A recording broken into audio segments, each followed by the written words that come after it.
Hi, this is Dr. MJ coming to you from beautiful Boston, Massachusetts. This is the Women in Dentistry podcast, where we feature women in dentistry making waves and leading the industry through the next decade. I am your host, Dr. Mary Jane Hanlon, a former dental assistant, dental hygienist, and now dentist.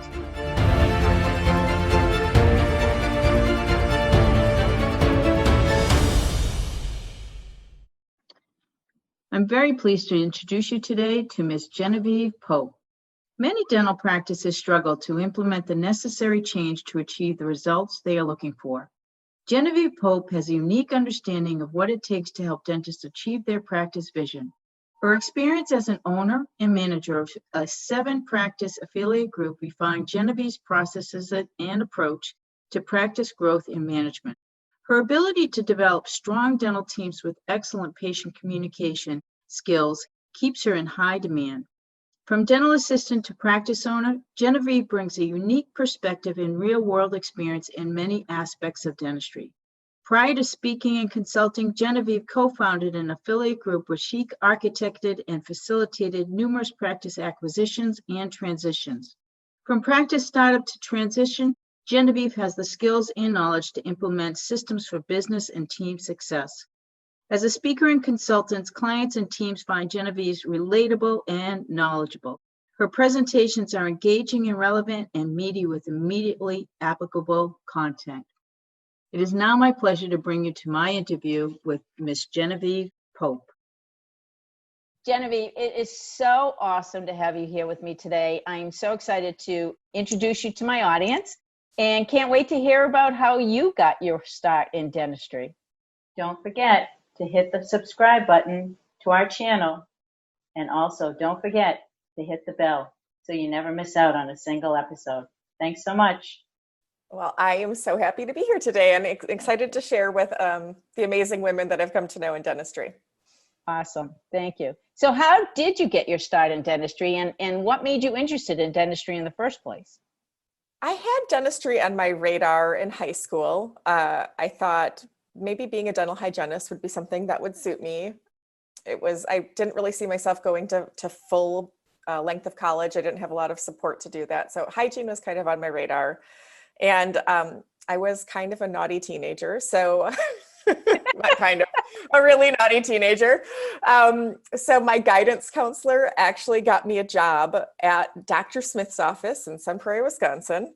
That allowed me to leave school early and go be basically a hygiene assistant. I got to clean instruments, and I'm old enough that I hand wrote recare postcards. I did all that little stuff, and I was so excited. I got to wear scrum pants, and I got to leave school early, which I would have been doing anyway. And this way I was getting the school credit. At least you were getting paid and you had someplace to go. That was smart of that guy. It was very smart. I actually owe her a lot of gratitude for that single move. Because it allowed me to really find a place that I just clicked. I think some people click in a dental office. It feels like what we're supposed to do. I actually wound up graduating high school pregnant, and I didn't go to hygiene school, but I went to dental assisting, what I thought would be an interim step to going to hygiene school as a young mother. And I loved assisting. I assisted for many years. I'd retire from what I do now to go back to assisting. I really, really enjoyed it. But from there, kind of made my way up to more office management and practice management in a private, more Panky style practice back in the 90s. And ultimately, a few more experiences in between there. I left dentistry briefly to go work in private equity because I needed a break from a difficult doctor that I worked for, and got the idea to start an affiliate group in Wisconsin. So I actually went on to own and manage 7 practices in Wisconsin for a period of time. Wow, good for you. That's awesome, Genevieve. Yeah. So I have had a really interesting, probably pretty unique path in dentistry that's allowed me to sort of experience a lot of different levels and layers of the roles in it. And so in working as a consultant now, I think the thing that I bring to the table is a really, really applicable, really approachable, very real world insight into these jobs. They're things I've done. And I really love I have a bad partnership story, which we could get into if you want. But I had to sort of exit my interest in that group and move on to doing something more independently, which suits me better.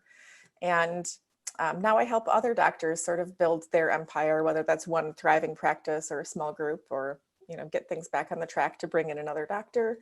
It's fun to be able to apply it in different ways for different people. So let's go back to that relationship. Was it something that male female? Was it something that there was some deceit going on? Like what actually happened? It was male female, and really a lot of inequity from the beginning. I was young enough and I guess insecure enough to believe that he brought more value to the table than I did, because he had an MBA and all I knew how to do was run a dental office.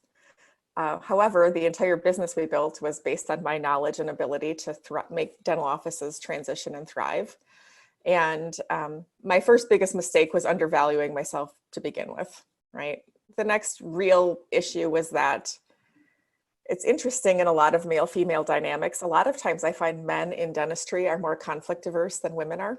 Mm-hmm. And so I was actually sort of our operational arm in our partnership, obviously. So I was the one in having tough conversations about progress and issues and obstacles in the offices with doctors who I was their boss as a relatively young woman, right? And the relationship came to be where the doctors could actually circumvent me, go to my partner, and he would undermine me. Ugh. I think initially, not very intentionally. I think that happens a lot of times where people can get off track. A person goes to them, they want to say a thing that appeases a person. I don't think it started maliciously, but it did become very toxic. And so I was always held accountable to the results of the practices, but completely undermined along the way in my ability to be respected within them. And it just became, unfixable over time. You said something extremely important, and I really want to go back to it because I think it's a critical issue for women everywhere. It doesn't matter what profession we're in, is undervaluing ourselves and not really understanding what our worth is. I think that it doesn't matter how much education we have, but what's fair is fair. I may not, be the smartest person in the room. You may not be the smartest person in the room, but you have street smarts. And what you've learned in that street smart sense is extremely valuable, because been there, done that. You know what it takes to be successful and what it takes to have a successful, thriving practice. So that's too bad, but I think it's important that women really understand that some of these interactions are necessary for our own personal growth. I think I had a doctor, when I told him this story, told me, all educations come at a cost. Yeah. And that one was big for me. And, this is not just me you would think I could look at this as a person who's gone from teenage mom dental assistant to owning dental practices and feel like I was worth something. But I still, going into that, felt like I was, at the end of the day, just a dental assistant. And, I try to share that now when I work with teams, not just when I work with ownership and doctors, but there's no such thing as just a dental assistant. There's no such thing as just a receptionist. We say that's about ourselves all the time. And unfortunately, we hear it. We do. I had young male doctors that worked for me in moments of pushback, or where they were being sort of held accountable to their own performance as, future partners in this practice, actually look at me and tell me that I'm just a dental assistant. I literally signed their paycheck. And their egos would have to protect them in a way that they could find some footing to put me in my place. And I think, and actually I actually had a female dentist say that to me. So, we all have fragile egos. People struggle to receive feedback sometimes, but there's a lot of pecking order in dentistry where we need to feel elevated to other people. Even within dental assistants, one has to be the better one. At the front, somebody has to be superior. It's strange how prevalent it is within our practices. So like everything in our life kind of reinforces the idea that we're just something. And it's very hard. It's easy to say we should value ourselves, but we don't actually have a lot of experience that leads us to feel that way. Especially if it occurs over and over and over again. I do know that in dentistry, that perfectionistic attitude is very common and a common thread throughout all of dentistry. It doesn't matter if you're a dentist or a hygienist, that finite world. And I always talk about how, you know, my whole world existed for many years when I was working in a 1-inch circle, magnified to this degree, that I could see all of the little nicks from, you know, the diamond that I used. But quite honestly, that world, it's filled with all of the things that you have to observe. And because of that perfectionism in our mentality, you know, anything outside of that is uncomfortable for us. Yep. Our comfort zones in dentistry, we know that we have to step outside our comfort zone. We've all seen the graphic. You know, every great speaker has it, but it's really true. I tell people all the time, you know, a lot of my growth came through having a coach that was kind of tough on me. And many of my sessions involved crying at a picnic table. Quite literally. And, you know, I think because I got to a place where I felt like I had to seek that type of growth, I was able to push through the amount of discomfort that I did. But a lot of people, even though they want to grow or they want to read or they want to learn, kind of going to that perfectionistic side, I see this all the time. Instead of just saying this is a know better, do better scenario, like now I can do something better, they can't seem to help but filter it back that what they've been doing is wrong. And that stops them, you know, like if this is right, then what I've been doing is wrong. And that isn't really how it works. You know, it doesn't mean that what you've been doing is wrong. It just means that there's an opportunity to do something new or better or more effectively or a different way.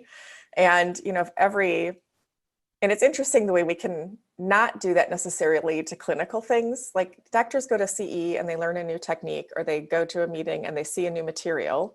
And that doesn't mean every restoration they've placed to that date is wrong or bad. It just means they're trying something new. But when we introduce that with leadership or communication concepts or just sort of personal growth, it's much harder to look at it that way. It feels like to accept this thing being true or right, it means everything else was wrong. And that's where I see a lot of people stand in their own way of getting better, getting bigger, moving on their roles. You know, I meet a lot of people in dental offices that wish they could be a dental consultant. That's what they want to do. But it takes more than just knowing how to do this stuff.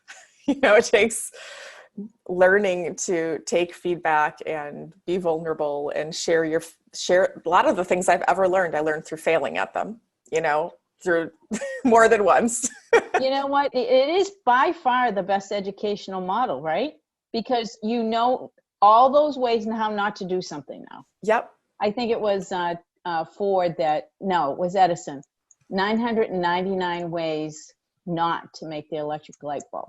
Finally, on the thousands, and he almost blew up his lab and all the people in it, I think with like 990 something. And they're like, give it up, give it up, give it up. And he said, nope, it's just been 999 ways not to do it. And on the 1000th attempt, he figured it out. And look how much it's changed our world, because he didn't give up and he didn't quit, even though he was failing over and over and over again. Absolutely. It takes some resilience to, you know, take it on the chin over and over. And I think for, at least in my career, to get, you know, sort of above being an office manager, which sort of used to be the tops you could be in dentistry if you weren't a dentist or you know, it took me a lot of hard stuff. I mean, I've taken it on the chin. I've had massive failings in relationships that were painful. You know, a massive failing in a business partnership. They were hard. They really hard. When I had to step away and sort of break up with my former partner, it was devastating. I mean, it probably took me a year to really bounce back. Yeah. It's got to be devastating because it's kind of like now where, throughout all of COVID, you know, pre-COVID, right? We all knew what we were doing and what we'd be doing for Thanksgiving and what we'd be doing for Christmas and we'd have our trips planned for next year and all of those things that we just take for granted. Everything is up in the air and you can't plan for anything. And I think that is one of the hardest things that we have had to learn through most of this. There's a lot of silver linings, I think, from what we've been through, but particularly difficult is not being able to plan ahead, not being able to have surety and control over what's ahead. We can't plan anything because we don't know the impact of the next surge. Yep. It feels like we're just waiting for the bottom to drop out, which is not is not a fun feeling. For me, honestly, coming out of it, what I really had was a crisis of confidence. If you've ever worked in a working relationship with undermining, it is really damaging in a long-term situation because I really came to feel over the course of a few years like I was not effective at anything. Like I thought I really knew what I was doing here. I don't even feel effective at a single thing. And I had people that I worked really hard for and put a lot on the line personally to create positions for, lose respect for me. And really when I came out of that position, even though it's pretty uniquely positioned me in the realm of dentistry that I know some things, I honestly struggled with whether or not I could take on a part-time phone coaching job because I didn't think I was even good enough to teach an office manager how to answer the phone. Like I was that destroyed. And I'm actually really good at teaching people how to answer. I have no doubt that is true. I'm actually quite great at it, but it took me like baby steps to get back to remembering the ways that I can help people and what I do know. And so, like something that I really watch for in team dynamics, or if I'm helping build organizations, big or small, is situations where people can unintentionally undermine each other, or the toxicity of that sort of scapegoating, undermining behavior. Because most people that I see doing it are not malicious in their efforts, but they don't understand the impact and the damage that they cause. One, their whole organization will never get traction. They'll never get anything done because the person being charged with making sure it gets done is no authority or no respect from the people that you're undermining them to. But also it's a really defeating loop to be in if you've ever been in that as a manager role.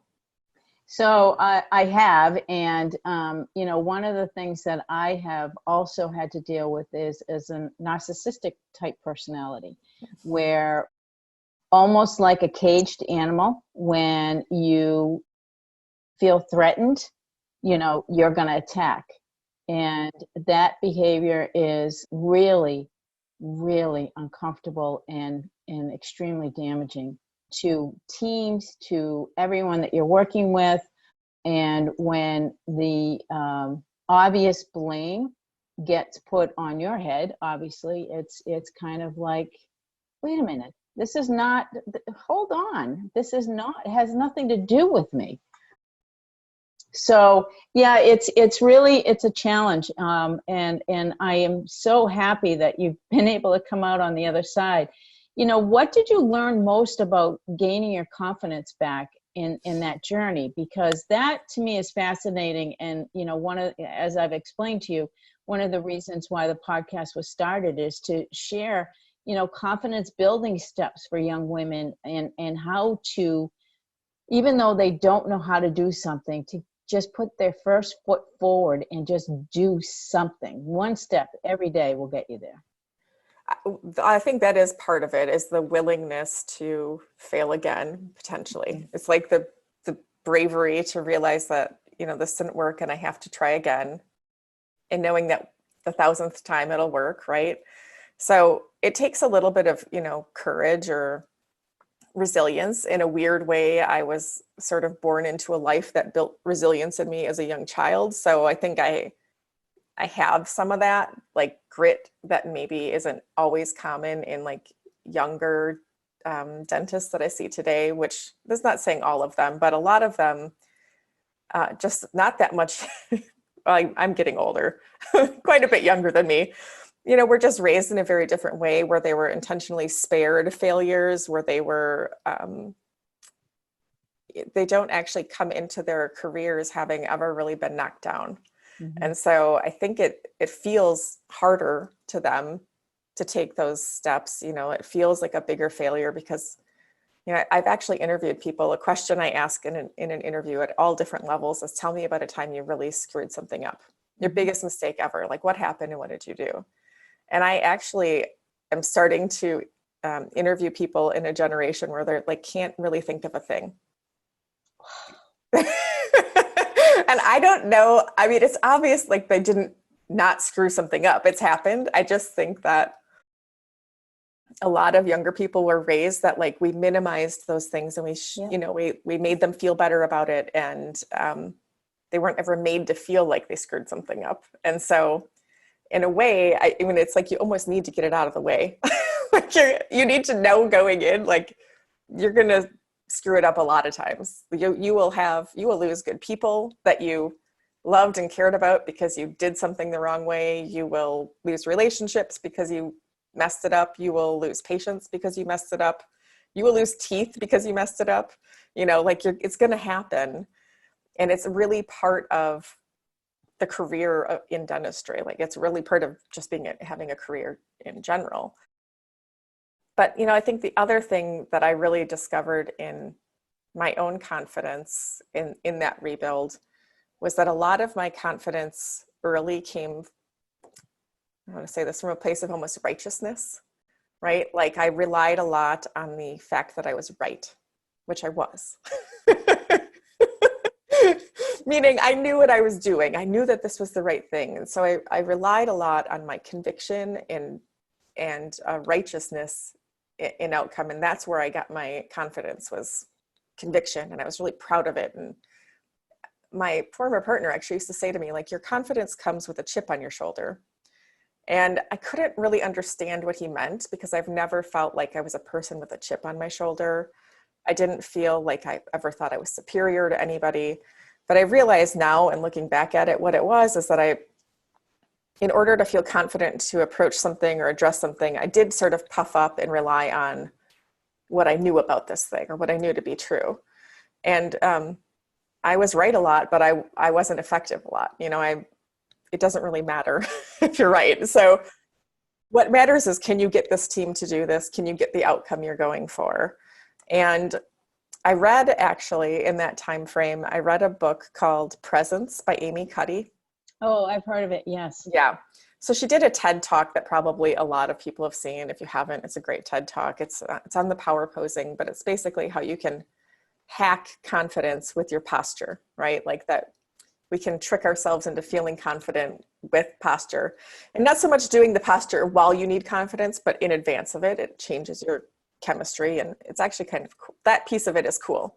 But what was really cool about it is, like, when she gave that talk, she sort of went off track and revealed her own experience with imposter syndrome. And after doing that talk, just people from all over the world were emailing her and writing her and very, very successful people were writing her to say, you know, I felt just like that. I feel like a fraud. I feel like any minute people are going to find out that I don't really belong here. And I think I had more of that than I realized, you know, kind of coming into my role without feeling on the same footing as a dentist or my partner with an MBA. And so my confidence, I think, came across probably kind of aggressive. And it was in reading that book and just sort of examining myself that I think just sort of sank into, like, I know what I know. I help how I help. This is what I am. I have evidence to show me that I'm, you know, successful at it, and I don't need to be perfect at it.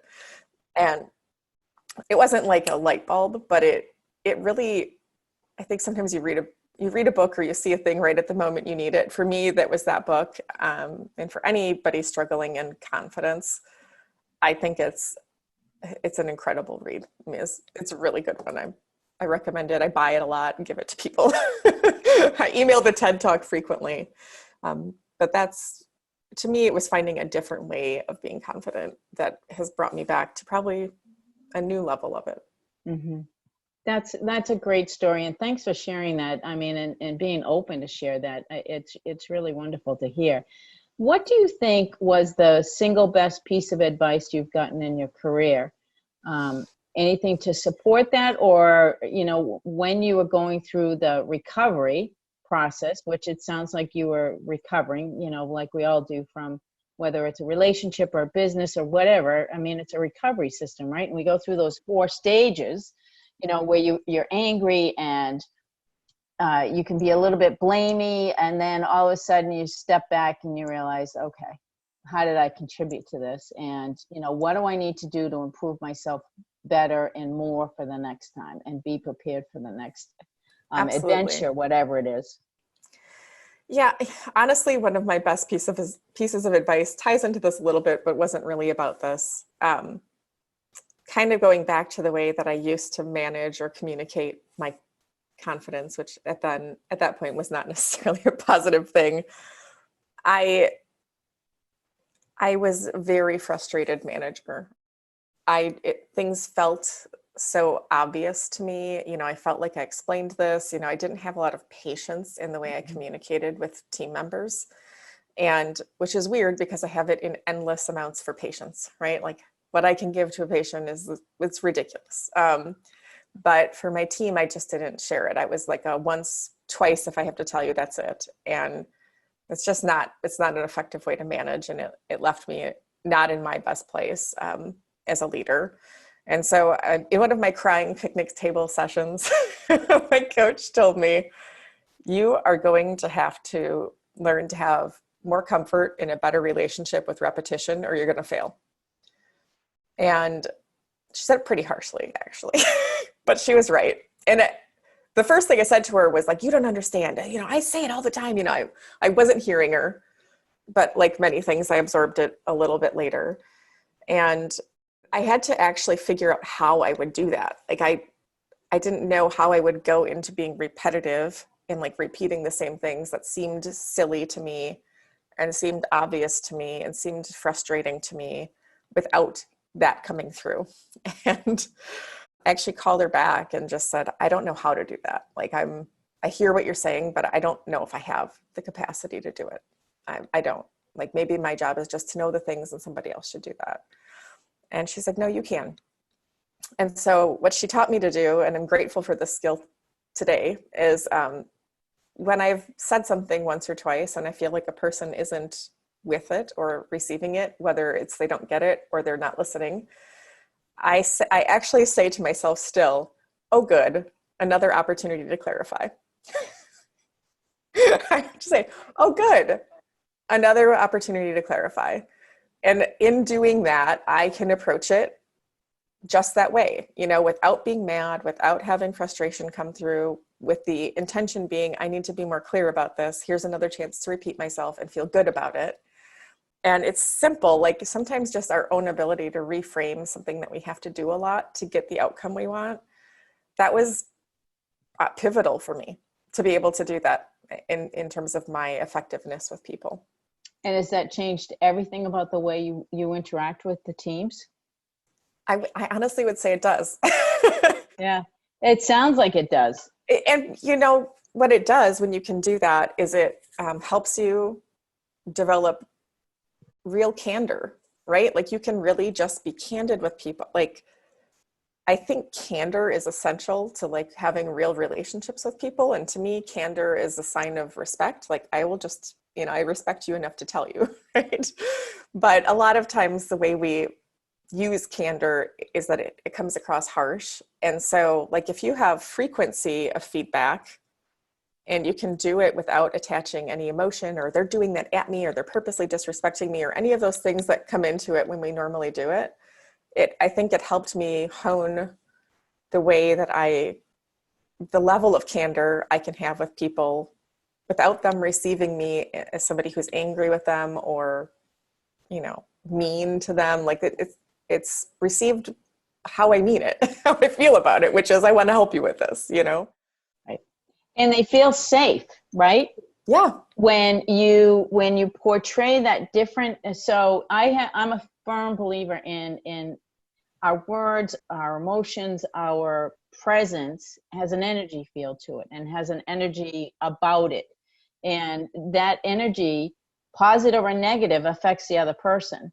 And so they may not understand it, but their reaction to you is exactly what you're portraying. So when people lash back at you, it's because in their mind, you're lashing out at them.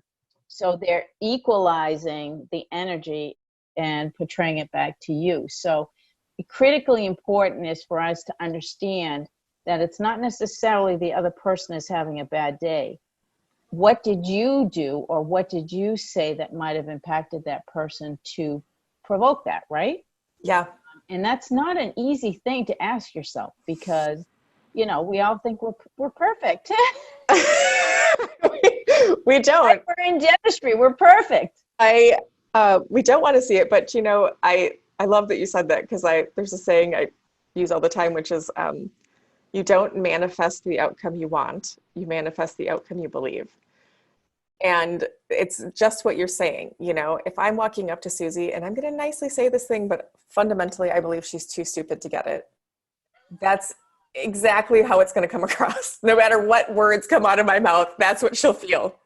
And that's what she's going to get from it. And she's going to be like horrified.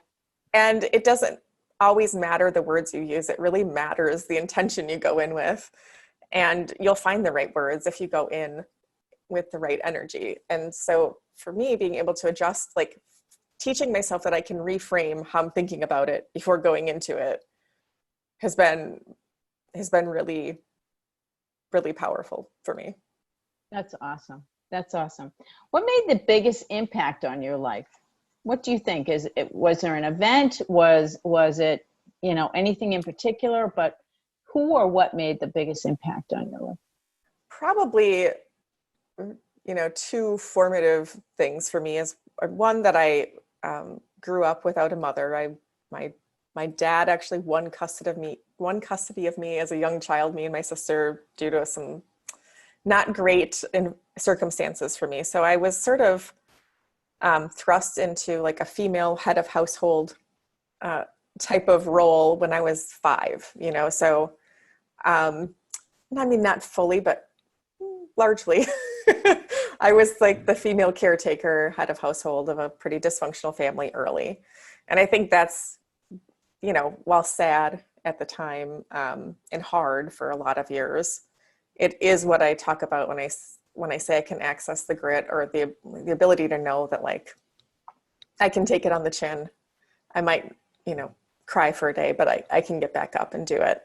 And then I think the second would be, you know, being a young mother. While in a lot of ways I was prepared for that because I had basically always been a mother to my little sister and the second little sister along the way. I was just very, I would say, hell-bent on not being some sad teen mom story. You know, I didn't want that to be my life or for my son, you know, and I grew up without a lot and I just didn't want him to be that kid. You know, I didn't want him to be the kid who, not that I expected he would have the best of everything, but I didn't want him to be like literally the only child in the 80s who didn't have a Cabbage Patch doll, you know. I wanted him to have some things that his friends had. And so it just put me, I think, set off my work ethic, which I probably just always had, but gave me a real reason to kind of get out and do something. We needed a why, don't we? I mean, I think we all do so much better when we have a why. Yeah. And so he's my why and still is. And how old is he now? He just turned 23. Wow, that's amazing. Yeah, he's pretty awesome. I bet he is. I bet he is.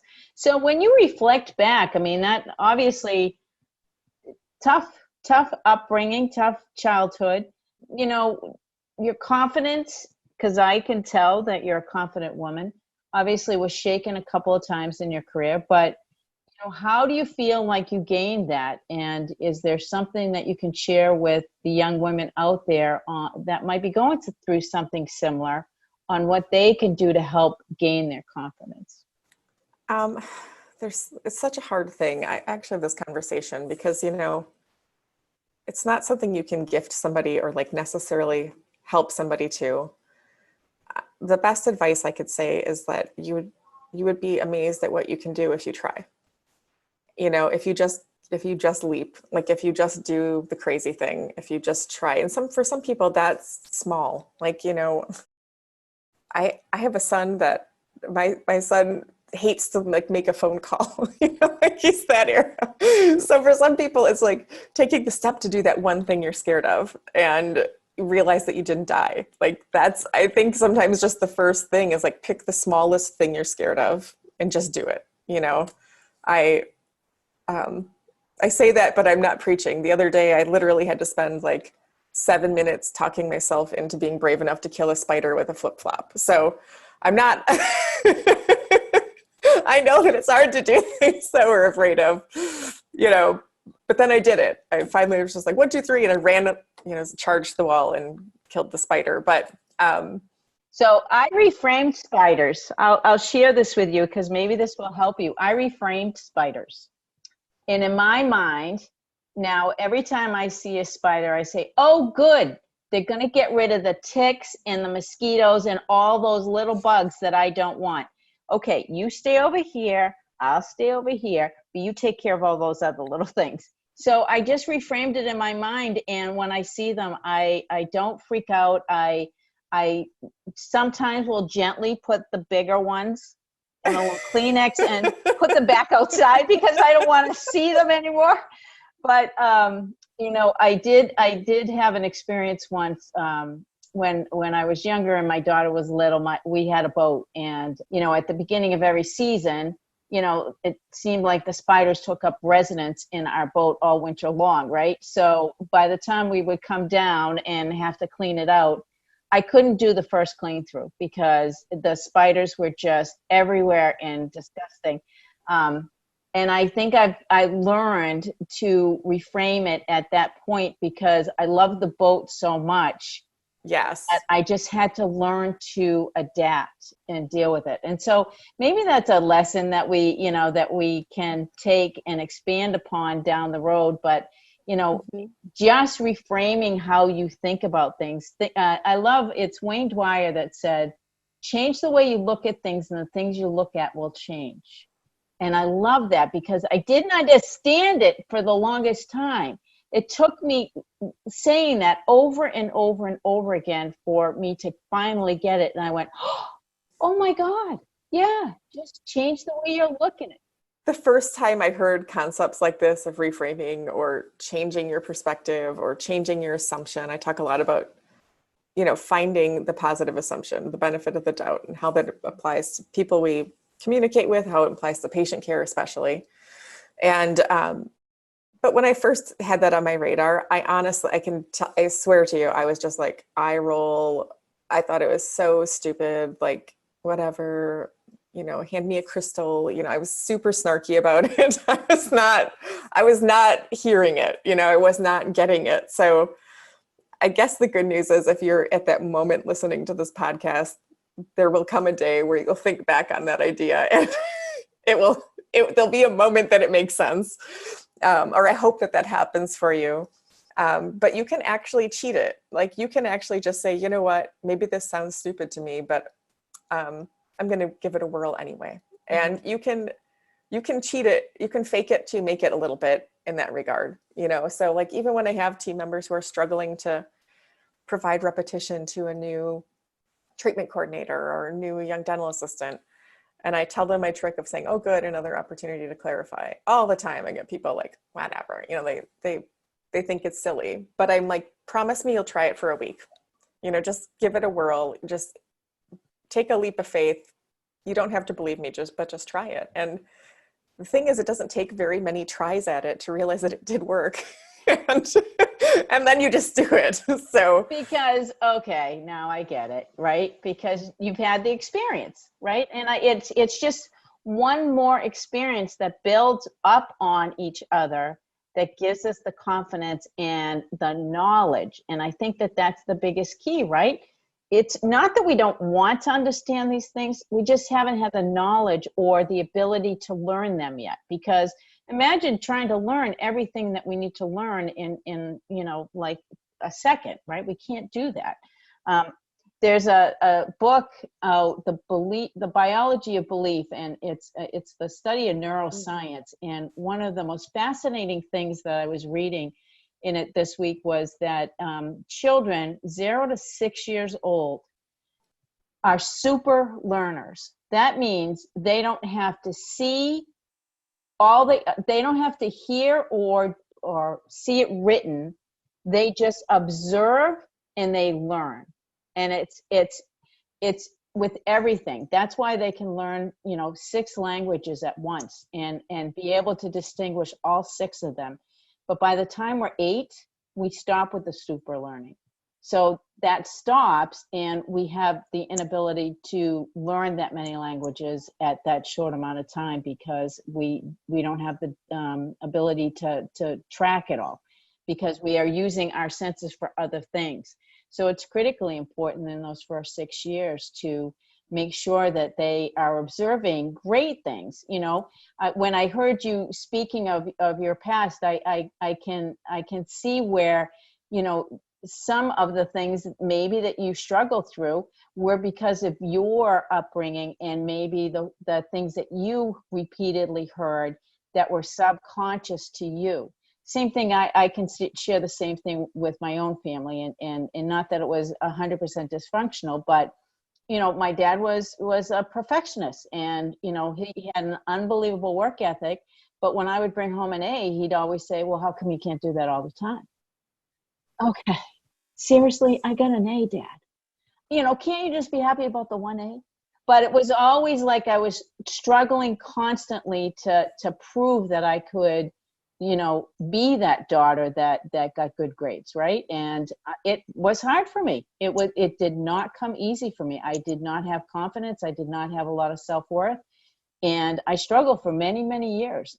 yeah, we all carry, we all carry stuff that impacts our ability to pick something up or apply something as it's intended. And so, that's where that finding ease and like peace and repetition and finding different ways to try things with people, and not taking them not doing it or them not getting it personally, Exactly, is so important. I was just talking to an office manager this week, when I just came home from, and she's struggling with a team member. And I just said, well, you have to repeat it with her. We've talked about this, she's like, well, I told her. I'm like, how many times have you told her? Well, it really is once that she told her, and I just said, you have to pick 2 things and be repetitive with those. And she's like, she's going to test me. She's going to, she's prepping herself up that this is going to be a problem. And I said, so maybe she won't work out, but you'll get to practice your repetition, right? Like that's the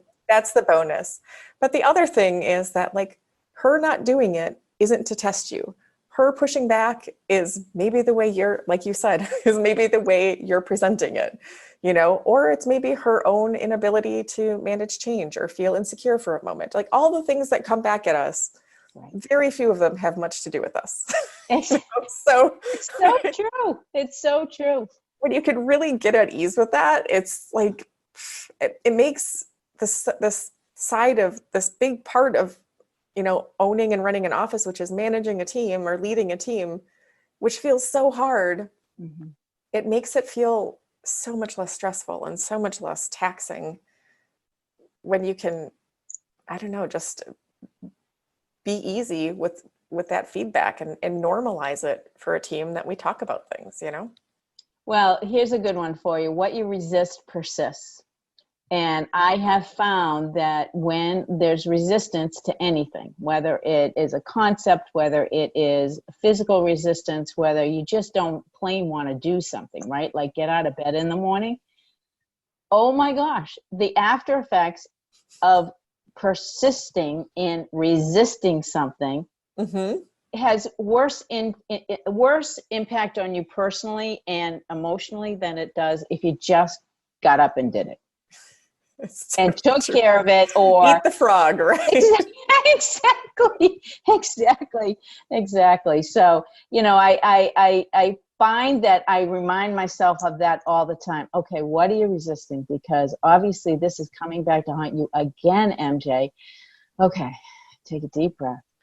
Just go with the flow and see if we can get through this. It's like all the self-talk, it's so funny.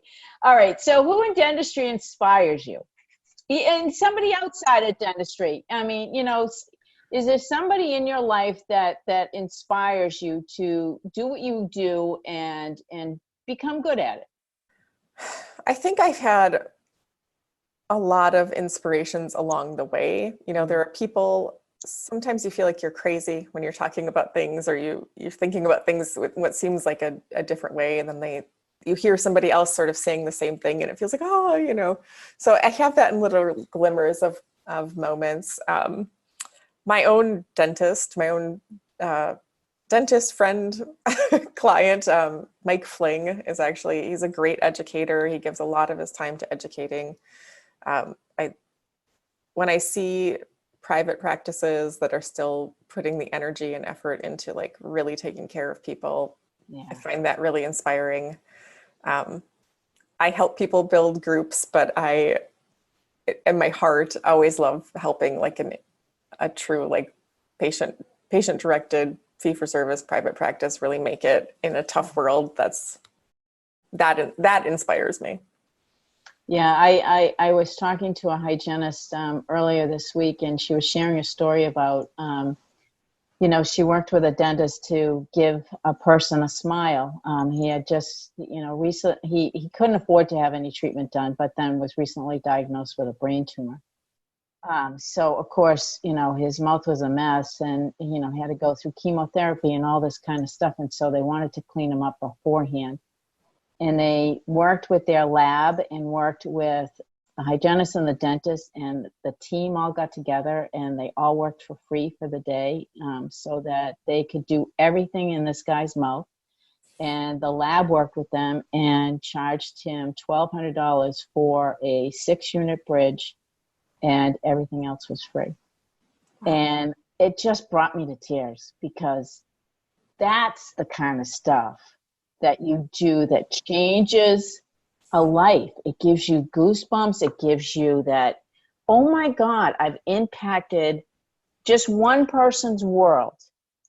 But the ripple effect of that one person and that demonstration of love, and that's basically in its purest form is exactly what that is. That demonstration of love spreads everywhere, because the only request they had for him was just pay it forward. Someday, and it was an amazing story. And I was bawling my eyes out. I could even start getting teary just thinking about it now. I think we're lucky, and I think people don't understand when they're outside of dentistry. Like, it seems like such a straightforward thing, but when you see what changes in a person after they go from feeling bad about themselves to feeling good about themselves, it's not even always the most cosmetic thing. It's just feeling like I hadn't taken care of myself to feeling like I have. And it gets me every time. Yeah, it does. What is one thing that people would be surprised to know about you? Oh, well, I love 90s hip hop, and I'm a really good dancer. Oh, awesome. That's great. How'd you learn to dance so well? I grew up in the ghetto. Okay. Well, that's okay. Quite literally on the side of the street. There you go. That's awesome. So it would be something that you would do after school. Yeah. yeah, in the summers, we just had music playing. So, I mean, I don't know. Some people like to dance. I'm not like a formal dancer. Just I'm fun to have at your wedding or your party. That's awesome. That's great. That's a great one. I've never had anybody say that one. That's awesome. How about an aha moment when you realized that you were doing exactly what you were meant to do? Oh boy. I feel like I have little ahas. I think even myself, I sometimes feel like there are things that I try as a consultant that I can't make the impact I want to on. And I have moments that I wonder, like, what else should I be doing? But then I have clients that call me and thank me for things that I thought seemed very small, nuggets that I gave or something I said in passing or a little thing that it just didn't strike me as like really hard or really significant in the moment, but it meant something to them. And then I feel good that, I was in their path to help them see that thing or understand this thing differently or feel good about their practice and whatever that was, it doesn't matter, but oh my gosh, how wonderful that first of all, someone took the time to call you and let you know. I think that is one of the greatest gifts that we can give people is just to call them and say, oh my gosh, you had no idea that you did this, but you had a huge impact on my life. Mm-hmm. Yeah, but those are my favorites, those little ones. Absolutely. Now, what's your favorite way to manage stress? Because we all know that dentistry is not. In regular times or during COVID? Admittedly, COVID, it's been a lot of skinny pop and rosé, but generally, I find that I need to make time. I travel a lot, so I need to make time to actually just allow myself to not do anything, to not have a sense of obligation. Like I can have a weekend where nothing's scheduled, where I don't have to do something. That helps me a lot to just know that I don't have something on my plate for a period of time. It's how my brain kind of relaxes. And what do you do with your time? Is there something that is your favorite thing to do? Hiking or anything, gardening, whatever? Some days it is forensic files on the couch. Sometimes I'm just tired. I just need to rest and not feel guilty about it. But I also really like Pilates. I've come to really enjoy Pilates over the last couple of years. And that's kind of what I will do to kind of get physical or get out of the house and go be around predominantly other women and, focus on something other than myself, just the motions. And that is my way to exercise and clear my mind at once. Good for you. Good for you. Do you have a personal motto or a quote that you live by?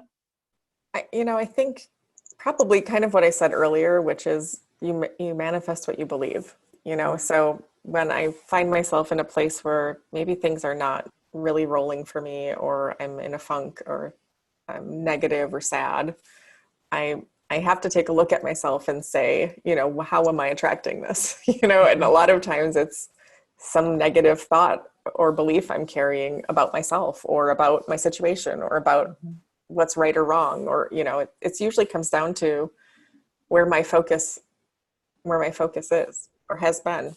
Yeah. Yeah. They talk a lot about that in that book, Biology of Belief I was telling you about. I wrote that down. I'm going to read that. I love it. It's a fascinating book. And the whole thing about neurobiology and neuroscience is really starting to nag at me and pull at me. I can't get enough of it because, we actually have the ability to change our whole body right down to the cellular level in the DNA based on experiences and based on the impact that emotions can have on us. So, I think that is something that fascinates me, that, I didn't realize that, our bodies were so resilient like that. And it's not been something that's ever crossed my mind. I'm intrigued. It's a for sure read for me. Absolutely. Absolutely. I think that once you read one book, it's going to it's going to have that domino effect, and it'll be many more afterwards. And I can share a bunch of them with you. Okay, I'll get your list. I think I probably have. That's one thing that I really have. If I could own a library, you know, those big mansions with the whole library and the moving ladders and all. Oh my gosh! If I ever had, that would be one of the first thing I would put in a mansion is a That's library. awesome. You'd be like Beauty and the Beast moment, Yeah, right? Exactly. I don't know if you have ever been to the Biltmore in North Carolina, in Asheville. Oh my gosh. My sister and I just happened to go there on a trip this summer on the way back from San Antonio, Texas, where she lives. And we stopped by, and because I had always wanted to go, she had always wanted to go. And both of us are kind of into Downton Abbey. And so we stopped in, and I could not believe the size of this home. It was bigger than castles in Europe. I mean, it was humongous. I've never seen anything like it. But the one thing that I loved about the story about the people was that they provided, he and his wife provided all the education for anyone that wanted it in the entire town for free. So if you wanted to learn how to be a craftsman, if you wanted to learn how to sew clothes, if you wanted to learn how to do anything, he brought in craftsmen and taught the village how to be self-sufficient and to build and grow and expand. And they built this whole infrastructure in this area just because this one man gave what he had to everybody near him. That's amazing. I didn't know that. I've seen specials of it. Like I've seen it on TV, you know, but I didn't know much of the story behind it. Fascinating story. So if you ever have the time, please go. But one of the things that was mesmerizing to me was the library in that room. I just could have spent forever there. It was just so beautiful. Just so beautiful. Makes you realize how much you still don't know, right? Oh my gosh. It's like, oh my gosh, how many books can I fit in?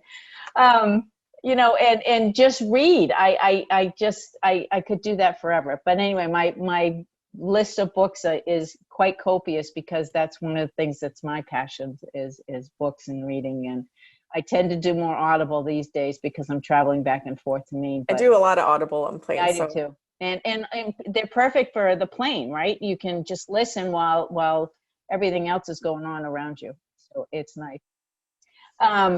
You know, one of the things that I think that we can close with is just any final advice that you might have for a young woman, especially, you know, a young woman that might find herself in similar shoes, and, you know, she needs to provide for her child. And, you know, I think dentistry is a great way to at least be paid more per hour than the Joe Schmo, and it's a respected profession. But just, you know, any pieces of advice that you might be able to share with her? I guess starting out, we talked a little bit about how nobody's just in anything in a dental office in my mind. And even if you're working in that environment, I want to be the voice that maybe tells you that's not true. And that you will always build more value to any organization that you work with currently or in the future, the more that you open yourself up to learn. And opening yourself up to learning is uncomfortable a lot of the time.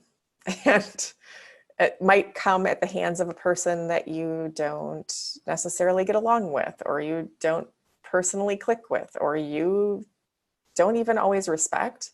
But there are things to learn from nice dentists and mean dentists, and the greatest hygienist who you love and is so nice to people, but also the one who not everybody does love, you know. There are things that you can learn in an office, and I always think it's a shame when I meet people in any position in a dental office who don't know more about the big picture of their office, that live in the column of their day and don't understand how other things impact them, and don't understand the roles from other people's seats, because it makes for such a nicer team environment, but also you just learn so much if you open yourself up to doing it. Well, we're all human beings first, right? It is not what you do that defines you. It's who you are and how you are being day to day. Absolutely. I generally don't tell people I'm a dentist because I just feel like I'm a human being. I work in the dental profession. That's what I do, but who I am should be reflected more on the actions that I take every day, saying good morning, saying good afternoon, being respectful of my team, taking a bullet for my team when I have to, because that's what a leader does, right? Absolutely. And standing up for them when somebody else is trying to throw them under the mud. It's what we should be doing. It's not about the roles that we play. It's about supporting each other and being there for each other, I think. I completely agree. I guess the best kind of summing up that last thought that I didn't get out perfectly eloquently is, if you really want to learn from others around you and you really want to have the best relationships from other people in your team, taking with you to the office every day the best assumption about every person that you work with is the best way to do that. It's easier said than done, but we tell ourselves a lot of stories, and women are good at doing this, that this single action must mean this giant thing. And, if instead of our story being, she never does the instruments, she obviously disrespects me, it could be, that's not right. She wouldn't always want me to do the instruments. I should talk to her about it. Like, if you could do it that way, you would have such different interactions with people that you work with. Stuff that seems big would seem little, and you would just learn so much more and progress in your career and your ability to communicate, let alone know about dentistry at a totally different way. That's awesome. Genevieve, thank you so much for being here. And I have thoroughly enjoyed our conversation today. Me too. I really appreciate your time and taking time out of your day to be here. So thank you.